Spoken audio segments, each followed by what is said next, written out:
30 ఏళ్లుగా కాపులను దగా చేస్తున్నాడు చంద్రబాబు.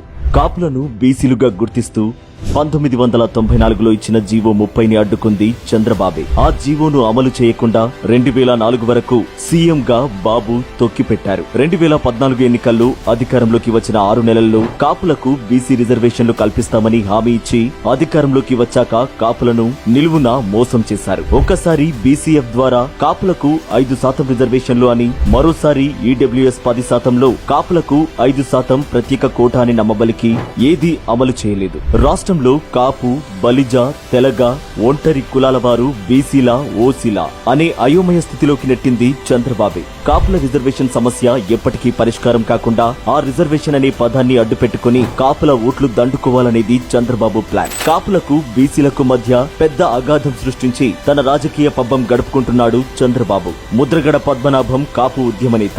ఆయన చేసిన పోరాటాలు ఇప్పుడు ఉన్న తరానికి తెలియకపోవచ్చు, కానీ ఆయన బంగవీటి మోహనరంగ గారి తర్వాత కాపు జాతి ఆరాధ్య దైవం లాంటోడు. రంగాను చంపడంలో బాబు పాత్ర ఉందని హరిరామ జోగయ్య తన ఆత్మకథలు రాసుకున్నాడు. ఈ రోజు జగనన్న సమక్షంలో వైసీపీలో చేరాడు. దీనిని బట్టి కాపులకు జగనన్న ఇచ్చే ప్రాముఖ్యత ఏంటో అర్థం చేసుకోవాలి. ముద్రగడ లాంటి కాపు ఉద్యమ నేతలు వైఎస్ఆర్సీపీలో చేరారంటే దాని అర్థం చంద్రబాబు కాపులకు చేసింది గుండు సున్నా అనే కదా. రాబోయే ఎన్నికల్లో ఎవరిని నమ్మాలి, ఎవరిని నమ్మకూడదు అని తెలుసుకోవాల్సింది కాపులే.